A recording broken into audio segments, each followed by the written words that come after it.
सहकारी साखर कारखाना 2011ला नाबार्डली एक अॅन्युअल इन्स्पेक्शन रिपोर्ट काढला होता 2009 ते 10चा, ज्याच्यामध्ये एमएससी बँक मध्ये काही आर्थिक गोंधळ झालाय, नाही तर आर्थिक काही गोष्टीचा तफावत झाल्यात असं 2011ला नाबार्डली हा रिपोर्ट काढला होता.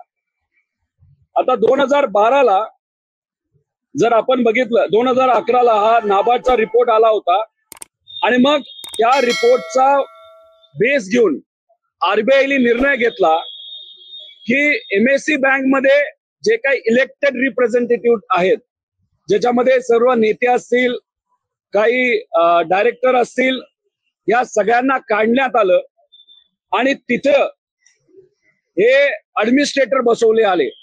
हे 2011ला झालं. ऍडमिनिस्ट्रेटर म्हणजे कोण? माजी आयएएस अधिकारी हे नाबार्डली बसवले. मग 2012ला परत एकदा कन्नडचं टेंडर निघालं, ज्याच्यामध्ये 32 कोटीवरनं व्हॅल्यू 45.95 कोटीवर नेली. तेव्हा सुद्धा टेंडर कुणी भरलं नाही.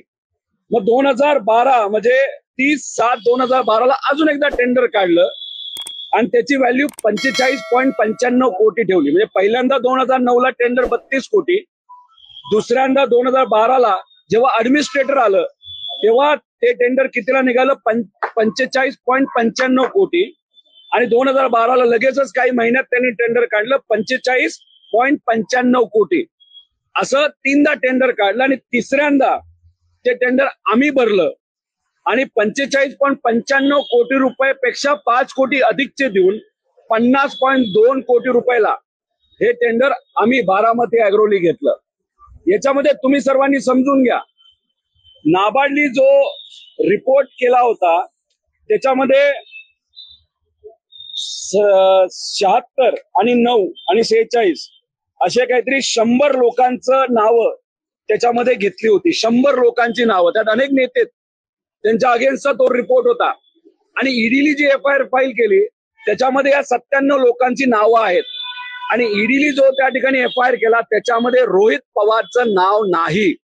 आणि मी जेव्हा कारखाना घेतला होता तेव्हा तिथं कुठलंही इलेक्टेड बोर्ड नव्हतं. म्हणजे तिथं कुठेही एखादा राजकीय व्यक्ती हा एमएससी बँकेच्या बोर्डात नव्हता. तिथं माजी अधिकारी होते, माजी आयएएस अधिकारी होते, जे आरबीआयने बसवलेले आहेत. आता मग तिथे जेव्हा ते टेंडर माजी अधिकाऱ्यांनी आणि ऍडमिनिस्ट्रेटरनी काढलं, ते टेंडर त्यावेळेस बारामती अॅग्रोली घेतलं होतं. त्यामुळे याच्यामध्ये आपण जर बघितलं तर या 97 लोकांना ठेवलं बाजूला, ज्यांचं एफआयआर मध्ये नाव आहे. आणि मी ऍडमिनिस्ट्रेटर म्हणजे अधिकाऱ्यांच्या काळामध्ये, म्हणजे आरबीआयचा जेव्हा कंट्रोल एमएससी बँकेवर होता तेव्हा मी टेंडर घेतलं आणि मी एकटा अडकलो.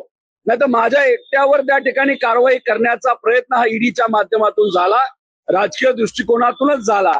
अधिकारी बिचारे अधिकारी याच्यात नसतील, कारण शेवटी त्यांना आदेश हा पाळावा लागतो. पण जे काय झालं ते फक्त माझा आवाज दाबण्याचा प्रयत्न त्या ठिकाणी सरकारच्या माध्यमातून, नाही तर त्यांच्या एजन्सीच्या माध्यमातून झाला.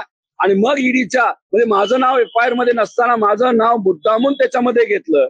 फेब्रुवारी 2024ला दोनदा मी ईडीच्या कार्यालयामध्ये गेलो. 12 तास चौकशी झाली. जी काय माहिती पाहिजे ती माहिती त्यांना त्या ठिकाणी दिलेली आहे. जे काय त्यांनी बघायचे ते तिथं बघितलेलं आहे. अनेक वेळा कारखान्यावर सुद्धा ते आलेले आहेत. माझा कारखाना हा सिम्बॉलिक ताबा हा ईडीचा आहे, पण कारखाना ताब्यात माझ्याकडे आहे. तो अजून सुद्धा मी चालवतो. कुठल्याही शेतकऱ्याला त्या ठिकाणी अडचण येणार नाही. आणि काल चार्जशीट जी फाईल केली ती का केली? कारण का त्यांना मर्यादित वेळेमध्ये चार्जशीट ही फाईल करावी लागते. आता चार्जशीट फाईल झाली म्हणजे ईडीला तर काही सापडलं नाही. मग आता त्यांनी चार्जशीट फाईल केली म्हणजे आता हा खेळ जो आहे, नाही तर आम्हाला न्याय जर कोणाला मागायचा असेल तर आता कोर्टात जाऊन मागावं लागेल. उलट आम्ही अपेक्षा करत होतो की चार्जशीट कधी फाईल केली जाते, कारण न्याय व्यवस्थेवर आमचा विश्वास आहे. आता न्यायालयामध्ये ही लढाई लढली जाणार आणि मी तुम्हाला आश्वासित करतो, कुठेही आम्ही चुका केलेल्या नाहीत, कुठेही काही चुकीचं केलेलं नाही. त्यामुळे मला विश्वास आहे न्यायालयाच्या माध्यमातून मला त्या ठिकाणी न्याय मिळणार आहे. सेशन कोर्ट पासून सुरू होईल, सुप्रीम कोर्टापर्यंत ही लढाई जाणार, पण ही लढाई मीच जिंकणार. कारण का न्याय व्यवस्थेवर एक विश्वास आहे आणि मी कुठेही काही चुकीचं केलेलं नाही. त्यामुळे चार्जशीट झाली आहे, आम्ही कुठेही काही घाबरत नाही. आम्ही पळणारी लोक नाहीत, आम्ही लढणारी लोक आहोत. आम्ही मराठी माणसं आहोत आणि मराठी माणसं दिल्ली समोर कधीही झुकत नाही, हे अनेक वेळा त्या ठिकाणी दाखवून दिलेलं आहे. विचाराची लढाई आहे आणि विचाराबरोबर अजूनपर्यंत मी आहे आणि पुढेही त्या ठिकाणी राहणार आहे. कुणी इतर लोक जे पळून गेले, आम्ही पळून जाणाऱ्यासाठी नाही, आम्ही लाचारी स्वीकारणार नाही. कारण महाराष्ट्राच्या इतिहासामध्ये महाराष्ट्राच्या स्वाभिमानी लोकांनी कधीही लाचारी स्वीकारलेली नाही. आता याच्यामध्ये जे 97 लोक आहेत, त्याच्या खोलामध्ये तुम्ही जर गेला तर त्याच्यामध्ये बहुतांश लोक ही एकनाथ शिंदे साहेबांकडे, भाजपकडे, नाही तर अजितदादांच्या पक्षाकडे आहेत. म्हणजे आता ते लोक सत्तेत आहेत, आम्ही मात्र विरोधात आहोत.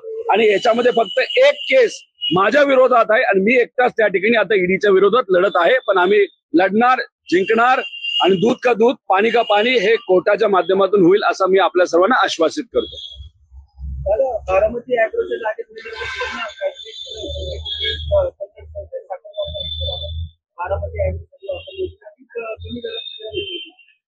अहो, साईडली नॅशनल हायवे गेला आहे.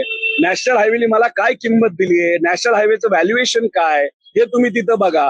म्हणजे मी 5 वर्ष कारखाना चालवल्यानंतर नॅशनल हायवेली मला काय व्हॅल्युएशन दिलं याच्यावरनं माझी आजची त्याची व्हॅल्यू तिथं बघता येईल. आणि मी कुठेही त्याची जमीन आधी वापरली नव्हती.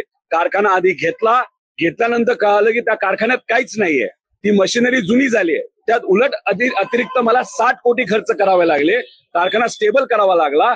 आणि नंतर अनेक वर्षांनंतर आता कुठेतरी कारखाना हा स्टेबल झालेला आहे. त्यामुळे जमिनीचे व्हॅल्युएशन बद्दल काही नाही. आणि जर कोणाला घ्यायचाच होता, 2009 ला आला होता तेव्हा झोपला होता का? 2012 ला आला होता तेव्हा तुम्ही झोपला होता का? आता तिसऱ्यांदा टेंडर निघालं, ते मी भरलं आणि त्यानंतर तुम्ही चर्चा करणार असाल तर आधीच तुम्ही टेंडर जे स्वस्त होतं, म्हणजे 2009 ला 32 कोटीचं टेंडर होतं जे मी भरलं नाही.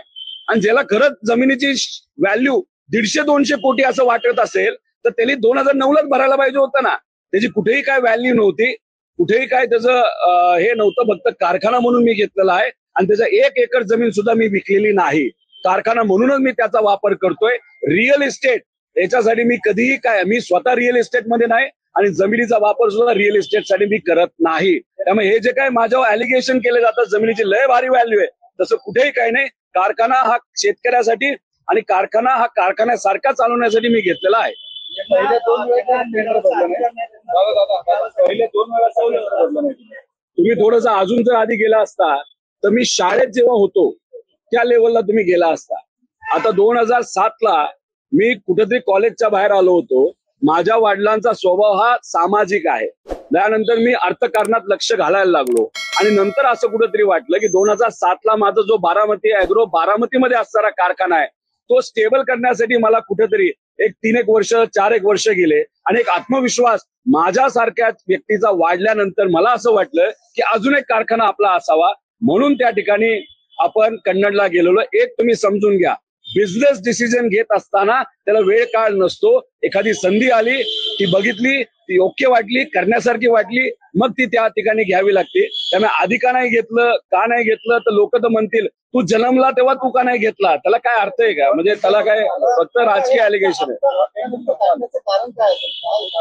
आता अधिवेशनामध्ये तुम्ही जर बघितलं तर मी कदाचित एकटाच बोलतोय, एकटाच या सरकारच्या विरोधात बोलत आहे. आणि आम्हाला असंही कळत आहे की कुठेतरी अधिकाऱ्यांना सांगण्यात आलेलं आहे की 16 ला चार्जशीट तुम्ही फाईल तर काल झालीच, प्रेस 16 ला करा, पण अधिवेशन होऊस तर गप्प बसा. अधिवेशन होऊस तर त्या ठिकाणी तुम्ही कुठेही याचा पाठपुरावा करू नका. म्हणजे 18 नंतर ती प्रेस केली जाईल आणि मग कुठेतरी आमचा लढा हा कोर्टाच्या माध्यमातून सुरू होईल. म्हणजे कुठेतरी जे लोक या अधिकाऱ्यांना आदेश देत आहेत ते कुठेतरी आता काळजी घेतात. अधिवेशन चालू आहे. एकदाच रोहित पवारला 2दा चौकशीला नेल्यानंतर लोक भावनिक झाली होती. तिसऱ्यांदा त्या ठिकाणी जर आपण काही केलं तर मग कदाचित राजकीय अडचण, नाही तर वातावरण वेगळं होऊ शकतं. असं कुठेतरी त्या ठिकाणी म्हणजे आज लढण्यापैकी अनेक लोक लढतायत, पण आज जर मी बघितलं अजून सुद्धा विचाराबरोबर आहे, शेवटपर्यंत राहणार आणि लोकांच्या हितासाठी मी विषय मांडत राहणार.